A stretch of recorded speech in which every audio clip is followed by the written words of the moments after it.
여사님들 다 오셨나요? 오늘도 썰 한잔 시작할게요.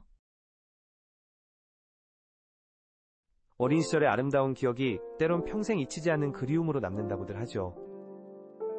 40년도 더 지난 그때의 기억이 이렇게 선명할 줄은 몰랐습니다. 저와 그 친구는 서로의 집을 오가며 매일같이 함께 놀았어요. 아파트도 없던 시절 좁은 골목길 사이사이를 누비고 다니던 두 소녀의 우정이었죠. 그 친구의 이름은 영희였어요. 저희 집 아래층에 새 들어 살던 영희네는 참 검소한 가정이었습니다. 영희 아버지는 건설 현장에서 일하시는 분이었고 어머니는 시장에서 반찬 가게를 하셨죠.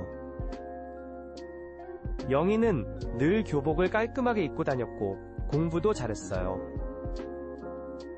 매일 아침이면 저를 불러내서 함께 등교했고 학교 후엔 서로의 집에서 숙제도 하고 놀기도 했죠. 특히 영희네 집 마루는 우리만의 비밀 아지트였어요.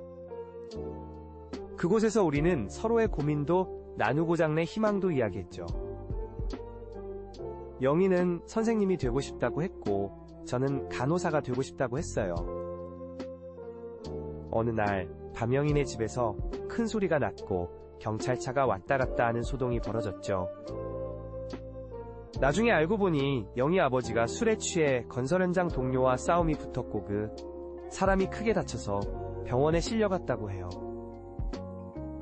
그날 이후로 영희는 며칠째 학교에 나오지 않았어요. 걱정되는 마음에 영희네 집에 갔더니 영희 어머니가 눈물을 흘리시며 이사를 가야 한다고 하시더라고요. 영희 아버지가 그만 교도소에 가게 되었다는 거예요. 그때 영희의 얼굴에 띈 슬픔과 절망감은 지금도 잊을 수가 없어요. 이사 가기 전날 영희는 저에게 마지막 인사를 하러 왔어요. 서로 부둥켜 안고 울면서 꼭 다시 만나자고 약속했죠. 하지만 그게 마지막이었어요. 영희네가 어디로 이사 갔는지도 모르고 연락처도 없었던 그 시절이었으니까요. 요즘도 가끔 그때의 기억이 떠오르면 가슴이 먹먹해져요. 영희는 잘 살고 있을까? 그 후로 어떤 삶을 살았을까? 40년이 지난 지금도 이렇게 그리운 걸 보면 아마도 영희에게도 그때의 추억이 특별했을 거예요. 하지만 한편으로는 걱정도 되죠. 혹시 제가 찾아가는 게 영희의 아픈 기억을 건드리는 건 아닐까? 그렇게 망설이던 어느 날이었어요. 우연히 SNS에서의 친구를 찾습니다라는 글을 보게 됐죠. 순간 가슴이 쿵 하고 내려앉더라고요. 거기에 올라온 흑백 사진 속에는 40년 전 그때 그 시절에 저와 영희가 함께 찍은 교복 사진이 있었거든요. 게시글을 올린 사람은 영희의 딸이었어요. 어머니가 돌아가시기 전마지막으로 찾고 싶은 친구가 있다고 하셨대요. 초등학교 6학년 때까지 절친했던 친구. 그러면서 그 사진을 보여주셨다는 거예요. 순간 온몸에 전율이 흘렀어요. 그 영희가 이제는 이 세상 사람이 아니라니요. 그것도 제가 그토록 그리워하던 순간에 눈물이 하염없이 흘러내렸어요. 영희의 딸은 그래서 어머니의 인생 이야기를 들려주었어요. 그 힘들었던 시절을 이겨내고 결국 선생님이 되셨대요. 꿈을 이룬 거죠. 시골의 작은 학교에서 30년 넘게 아이들을 가르치시다가 2년 전 암 진단을 받으셨다고 해요. 투병 중에도 늘 그 시절 이야기를 하셨대요. 매일 아침 불러내던 친구 마루에 앉아 장래 희망을 나누던 순간들. 마지막까지도 그 추억만은 놓지 않으셨다는 거예요. 저는 바로 영희의 딸에게 연락을 했어요. 제가 바로 그 친구라고. 영희의 딸은 울먹이며 말했죠. 어머니가 돌아가시기 전날까지도 그 친구 얘기를 하셨어요. 평생 잊지 못할 가장 행복한 순간이었고 꼭 다시 만나고 싶다고. 영희의 딸이 이어서 말했어요. 가정 형편이 어려웠는데도 주인 집에서 잘해줘서 부족함을 한 번도 느끼지 못했대요. 그런데 갑자기 이사가게 되어 제대로 된 작별 인사도 못하고 떠난 게 너무 마음에 걸리셨대요. 평생 그 그리움을 안고 사셨다는 거예요.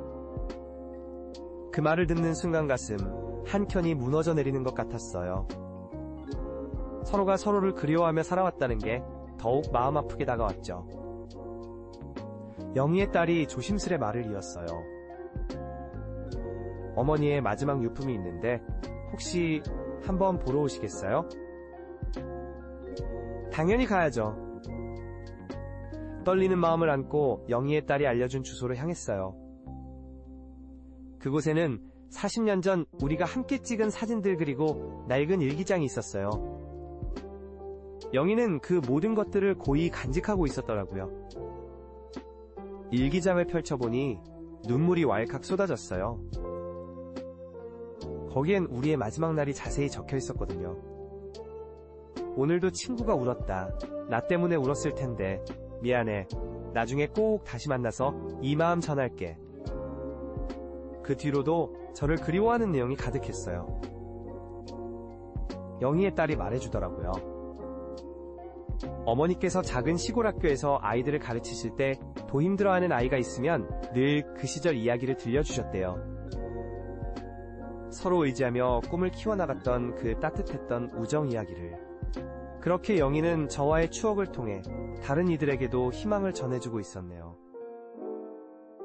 이제는 영희를 직접 만날 수 없다는 게 너무나 아쉽고 슬프지만 한편으로는 위로가 됐어요. 우리의 우정이 영희에게도 그토록 특별했다는 걸 알게 되어서요. 그리고 그 마음을 담아 훌륭한 스승이 되어 많은 아이들에게 사랑을 전했다는 사실이 제 오랜 그리움을 따뜻하게 감싸주는 것 같았어요. 지금도 가끔 영희의 딸과 연락을 해요. 어쩌면 우리의 우정은 이렇게 또 다른 형태로 이어지고 있는 걸지도 모르겠어요. 그리고 이제는 알겠어요. 진정한 우정은 시간과 공간을 초월해서 서로의 가슴속에 영원히 살아있다는 걸. 여러분은 어떠셨나요? 비슷한 사연이 있다면 댓글로 함께 나눠주세요.